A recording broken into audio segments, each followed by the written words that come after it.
Hello बच्चों, कैसे आप सब? आशा करता हूँ अच्छे होंगे, मस्त होंगे, स्वस्थ होंगे और अपने अपने काम भी अच्छे होंगे।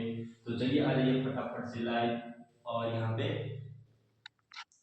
तो चलिए हम लोग स्टार्ट करते हैं। ये हम लोग का कुछ क्वेश्चन बच गया था मैथ्स का। तो मैथ्स के बाद हम लोग जो सब्जेक्ट आप छोड़िएगा उसी सब्जेक्ट को देखेंगे। ठीक है, आप लोग कमेंट नहीं कर रहे, ये बहुत भारी गलती कर रहे हैं। तो देखिए यहाँ पे ये 400 रुपए की घड़ी 10% बट्टा पर उपलब्ध है। बट्टा में क्या होता है? छूट। जैसे जाते हैं ना कोई दुकान, ये 400 रुपये सामान है तो इसमें 10% छूट देंगे, मतलब 10% कम करेंगे। तो 10% कम करके कितना बेचेगा? तो चलिए इसका देखते हैं हम लोग। ये 400 रुपये का 10% पहले निकालिए। तो 10% परसेंट का मीन्स क्या होता है? बट्टा 100। तो 400 गुने 10%, परसेंट मतलब बट्टा 100। परसेंट मतलब 0 0 0 0 0 कैंसिल, मतलब 4 दिन 40 रुपया कम किया। तो विक्रय मूल्य क्या होगा? 400 में 40 रुपये घटा दीजिए। देखिए 400 में 40 रुपये घटाएंगे तो कितना बचेगा? 360 रुपये। मतलब वो दुकानदार 360 रुपये में देगा, है ना? इसका मतलब क्या होगा? 360 रुपये विक्रय मूल्य। ठीक है, समझ में आ रहा है? दूसरा क्वेश्चन क्या है? 50 आमों में से 60% आम पक गया तो जिसे हटा दिया गया, मतलब क्या समझे कि 50 आम है उसमें से 60% आम पक गया, उसको साइड कर दिया गया, है ना? तो कितना आम बचा है, मतलब कितना आम बचा है? कच्चा हुआ आम, मतलब कच्चा आम की संख्या निकालना है। तो इसका पहले 60% निकाल लीजिए। 50 का 60% निकालेंगे तो कितना आएगा? देखिए वही परसेंट हटेगा तो 100 आएगा। तो डबल जीरो कैंसर, 5 से 30, मतलब 30 आम जो है पक गया है। 30 आम क्या हो गया? पक गया है। कितना आम पका नहीं, मतलब कच्चा है। तो 50 में घटा दीजिए 30, 20 आम कच्चा है। इसका मतलब क्या हो जाएगा? 20। नहीं तो आप ऐसे निकाल सकते हैं, 50 आम में 100% होता है टोटल, तो 100% में 40% निकाल दीजिए। 50 का 40% तो आ जाएगा 20। ठीक है। दूसरा क्वेश्चन क्या है? चतुर्भुज के चारों कोणों का योग होता है। तो जानते होंगे ये चतुर्भुज है, तो इसके चारों कोणों का योग कितना होता है? 360 डिग्री। कितना डिग्री? 360 डिग्री। तो ये हमको टिक करना है। तो 360 डिग्री जिस ऑप्शन में होगा उसी को हम लोग करेंगे टिक और बढ़ेंगे आगे फटाक से। बोला माचिस के डिब्बे का आकार होता है। माचिस का डिब्बे देखे हैं, वो किस शेप का होता है? आप पढ़े होंगे बहुत सारे geometrical shape, circle, square, cube, cuboid. तो उसी तरह ये भी माचिस के डिब्बे देखे होंगे, तो वो किस आकार का होता है? क्यूबॉइड, यानी कि घनाभ। इसको क्या बोलेंगे? घनाभ। तो जिस वो आपका ऑप्शन में रहेगा घन या फिर सर्कल, स्क्वायर, वर्ग, है ना? तो घन, तो इसका आंसर क्या हो जाएगा? घनाभ। ठीक है।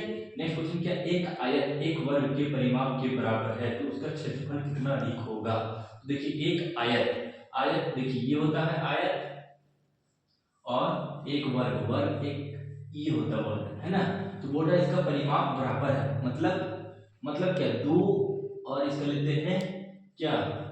3, 2 चौके 8, 2 8 16, इधर लेते हैं 4।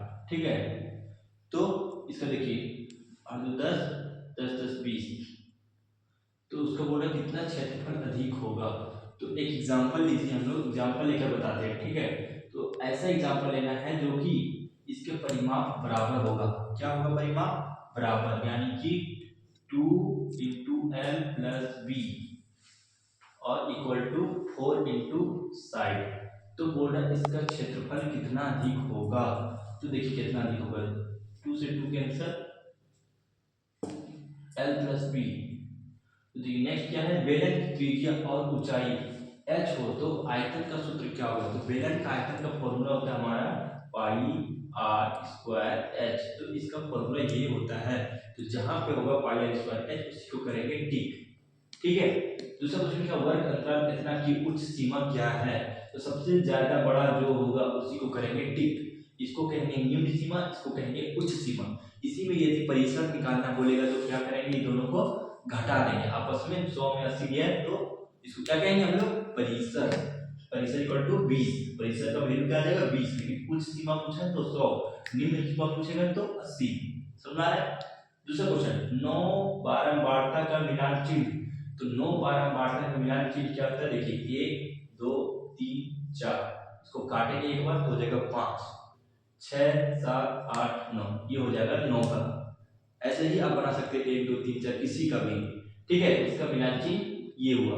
P बिंदु 5 4 का भुज है, तो P बिंदु देखिए यहाँ पे एक को ये तोड़ना है, तो इसमें भुज कौन सा होता है, एक होता है भुज, एक होता है कोटि, ठीक है। तो भुज क्या होता है, 5 और 4, 1 2 3 4 5, ये 5 हो गया x वाला, और y कितना है 4, 1 2 3 4, ये हो गया 4 क्या y वाला, तो बोल रहा है भुज, इसको कहते हैं कोटि, इसको कहते हैं भुज। तो इसका आंसर क्या है, 5 ही है।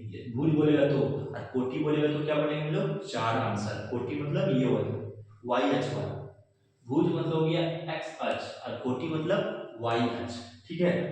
इसको बोलेंगे हम लोग x, इसको बोलेंगे y, इसको बोलेंगे हम लोग भुज, और इसको बोलेंगे कोटि। तो जो भी आपको पूछेगा क्वेश्चन, उसका आंसर टिक करना है, समझ में आ रहा है।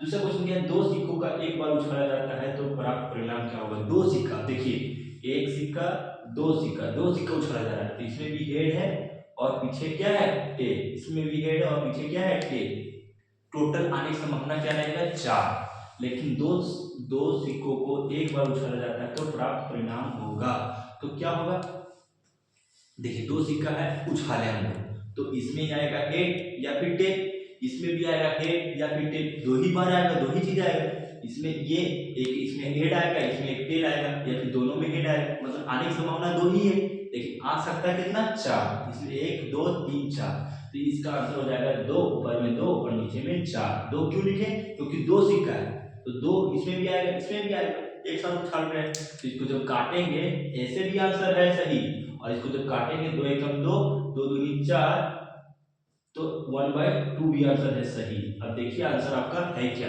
जिस ऑप्शन में होगा 2/4 उसको भी कर सकते हैं टिक, जिस ऑप्शन में होगा 1/2 उसको भी कर सकते हैं टिक। तो ये हमारा मैथ्स रहा, मैथ्स का हम लोग सारा सेट खत्म कर चुके हैं। यदि और भी चाहिए तो आप कमेंट कर सकते हैं, नहीं तो अदर सब्जेक्ट चाहिए तो अदर सब्जेक्ट का भी कमेंट कर सकते हैं, आप उसका आपके बीच लाएंगे। Thank you.